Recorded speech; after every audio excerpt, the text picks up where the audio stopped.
Yo, what's poppin', my people? It's your boy Crookster Great, back at you guys with another banger of a UFC 4 video. And in today's video, I'm going to be bringing Jake Paul into the virtual octagon here in UFC 4 to showcase his elite level boxing skills. Now in this first matchup, we're taking on the meta fighter himself, Robert Whittaker, and Simeon the Don. Now I wanted to record this video obviously because Jake Paul is fighting Anderson Silva this Sunday in a boxing match. And it really piques my interest to see how well he's going to do against somebody that is known as one of the best strikers in the MMA realm to ever live, honestly. So I'm real interested to see how that fight's going to go. I want to hear what you guys think is going to happen. So drop a comment in the comment section. Let me know who you guys think is going to win the fight, as well as how you guys think they are going to win the fight. I personally think Anderson Silva is probably going to beat him by a decision. I don't really see Anderson knocking Jake out, but I could see Jake knocking Anderson Silva out, though. I'm not going to cap. So here, we're just going to be boxing with Jake Paul. We're throwing out some feints because we do lack a lot of the movement speed that Robert Whittaker has. So we're going to have to be pretty precise on our timing to try to get a KO if that's what we're going for. So we're just popping out the jab, catching with a nice four-piece to the block, hit him with a good jab hook. We retreat, reset. We're not just trying to overcommit on combinations inside the pocket. This guy's popping out his jab, and you see he's in southpaw. So if he might be looking to load up on an overhand potentially if he rocks us. So we got to be aware of that as well. We're trying not to let him corral us into a corner and then just unload with the good hand speed that Robert Whittaker has. So there, we're standing in the pocket. He threw a leg or a body kick at a bad range. So he might be able to catch him, hit him with a good slip straight, hurt him, drop him right there with a good lead uppercut. We're not trying to jump on the ground unless he jumps on us, but then look at that. He might start to cheese. No cap. We might have brought the cheeser out in this guy, I'm not going to lie. So we're just trying to take our time, break his block right there with a nice four-piece. Resetting. Tries to go with the jab straight head kick. But we're still just applying a little bit of pressure. He's cutting off angles nicely, but we make him pay for that spinning elbow. Hurt him. Now he's in trouble. He's trying to get himself out of trouble by hitting us with spinning elbows, which is what cheesers like to do. And you guys got to be aware of that in the game too. If you're fighting a cheeser, just because they're not cheesing you, if you start hurting them, that brings out their true identity, and then they'll just immediately start trying to do some real cheesy shit. It's really funny when you see that. That's how you know that you've really broken them mentally. So we were able to pull counter the uppercut right there, but we didn't throw off a strike. Catch him with a straight, feint down to the body. Starting to overload that block a little bit, hitting him with good three-punch combinations. He's trying to pop off that jab, hits us with a good slip hook. And like I said, we're trying to cut angles because we do not want to just go back and forth with Robert Whittaker and get ourselves put up against the fence. So we're just taking our time. Not going to rush on anything. And that's going to be the end of the first round. Very solid work in the first round from us with Jake Paul. But this guy is starting to throw off a lot of spinning elbows into lead elbow combination. So we need to just be careful not to let him get the timing on our stationary combinations. Because if he does, and if he interrupts us and hits us in high vulnerability, we're going to get rocked. And I have no doubt this guy is going to jump on us. So we don't touch gloves because we don't condone that type of gameplay here on this channel. I'm not going to lie. So if you guys are cheesers and start doing spinning elbows out of nowhere, don't expect me to touch your gloves. I'm not going to cap. Catch him with a good three-piece. Sit his ass down again. Caught him with a good lead hook, but our head health is low, and there's a spinning elbow again. We double jab just to back him up. We almost got a finish right there with the slip straight. Catch him with a good three-piece. Drop him again. Now, I think on the next time, I probably am going to jump on him. I'm not going to cap. Just because I don't want to get caught with something like that and potentially get put out. Especially if it's a spinning elbow. So I caught him with a good straight off of his three-piece. Letting him pressure us a little bit, but we're cutting angles. We're moving off laterally. We're not just moving back and forth. Hits us with a good head kick, and he jumps on us right here. Now he's going for the finish. We're able to post up a hook. And that's going to barely keep us in there. But we were able to survive. We're able to survive. We're going to be looking to get back to our feet. Steady postures up. He's trying to go for the ground and pound finish. Able to slip that straight, take his back. We're going to go for top mount right here. We're going to get it. And we're just going to wait, make him waste his stamina getting up. And immediately back on the pressure. He misses on the 3-piece. Crack him with a good lead hook. We're going to jump on him right here. And we're going to be able to get the dub in the first fight with Jake Paul. Got it done. Even against somebody who decided they wanted to start spinning elbowing us towards the end of the round. But we got the job done. But with that being said, let's go ahead and jump into the second fight that we do have for you guys here on the video. And here we are, guys. We're in the second fight here of the video, and we're going up against another Robert Whittaker. And I don't know what it is about people seeing my Jake Paul calf in middleweight. They just think, hey, you know what? He's picking Jake Paul. Let's go with Robert Whittaker. Let's go with the meta fighter in middleweight. We don't go Paulo Costa. We don't go Anderson Silva. We don't go in anybody else but Robert Whittaker. But it's all right.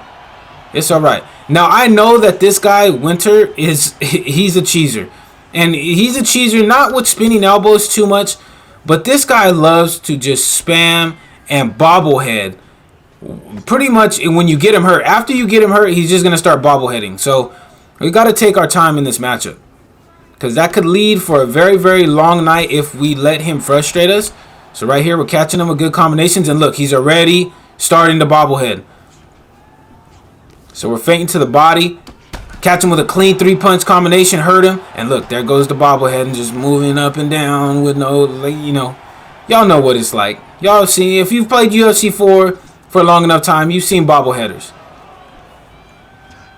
So he misses on the head kick, but we weren't able to make him pay. But like I said, we're just taking our time. Just going to methodically chip away at his head health and his body health. We're going to try not to rush. And there's a spinning elbow. So he's going for that too. Catch him with another 3-piece, hurt him. And there's the bobbleheading again. But what makes this such a frustrating style is that he blocks his body and bobbleheads, which is one of the things that, if you guys have been in my streams, that I've talked about. It's very, very hard to get somebody out of the game or get somebody out of there when they're bobbleheading and blocking their body. Because blocking the body checks leg kicks as well. So it's virtually impossible for you to get them out unless you're able to time and catch them on a slip. But this guy just tends to like rotate his stick 4 or 5 times in every which way, and he mixes up the pattern, so it's very hard to land strikes on him. So he's going with a spinning elbow. We're still doing a lot of work, but you see us mixing in a lot of body hooks as well, just to try to get him to lower that block when he's not rocked, and we could potentially get a finish up top.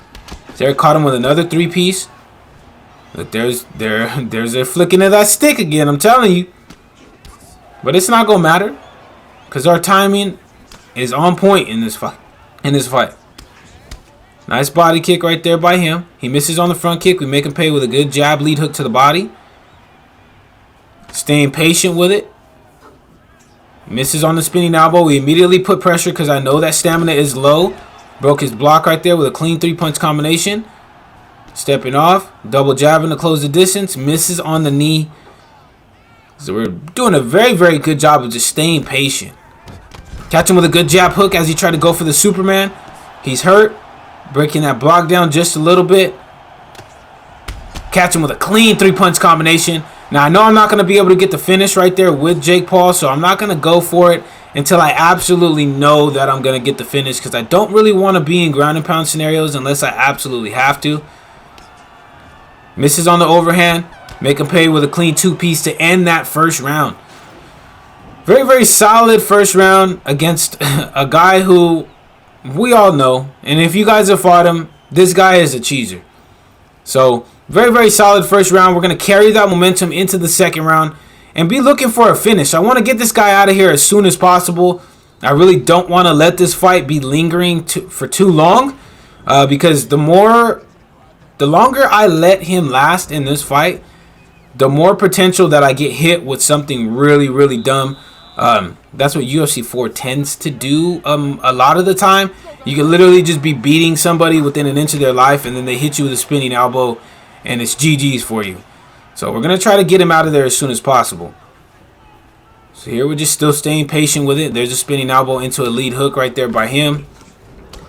Taking our time. Not rushing on the combinations. Just trying to reset, trying to mix up our timing so that way he could potentially slip his head into a combo and then we could get a flash. That'd be the nicest thing in the world, I'm not going to lie. So we're just staying in the middle of the octagon right here. There's an elbow. Catching him with a nice jab though. Staying patient with it. Circling in and out. Just in case he tries to throw a leg kick or another head kick, maybe we could potentially counter that as well and get a clean KO. So here we're pressing forward. Chipping away at that block health. He's trying to circle off. Misses on the spinning elbow. We immediately go in with some nice combinations. Nice body kick right there by him though as we retreated. And you can see his pace is slowed down a little bit. He's still moving a lot, but you don't really see his strike volume going up. So here we're just trying to catch him as he's moving off because I see he is major lunging. So if he major lunges into a hook, it's going to do a lot of damage to that block. And we'll break it just with the second punch. So he's throwing an uppercut, trying to prevent us from going to the body, but we catch him right there with a clean rear hook. There's a bobblehead. We knock him down. We don't want to jump on his guard because, like I said, we're not going to get that finish off of that animation right there, and we don't want to get rolled. So nice major lunge out of the corner right there by him. He's double jabbing, trying to break the block a little bit. Trying to catch us, coming in with a combination as we come in right there with a good jab, jab straight. Hurt him. Nice stationary combination right there by him. Dropped us, though. The guy finally did something that wasn't cheesy and actually got himself some damage. So here our head health isn't looking the best, but you know what? Against somebody like this, you got to risk it for the biscuit. You have to. We hit him with a good slip straight right there. Hurt him. Going for the finish right here, but he major lunged out. Our stamina is low, so we need to reset. And we do so accordingly. Now he's just trying to throw out everything he possibly can, which lets me know that chin health is in trouble. It's going to be in trouble. So we can land maybe a couple more solid combinations on it. We can get a finish as we hit him right there with a good jab straight. We have him in a ground and pound scenario, and this is what we're looking for. But he's doing a good job of posting up all these hooks. And he's going to be able to avoid getting finished right there. But that lets me know that that chin health is looking real shifty. If we can get another knockdown here in this round, it's going to be GG's for the man. Stamina's real low. We go down to the body, then back up to the head.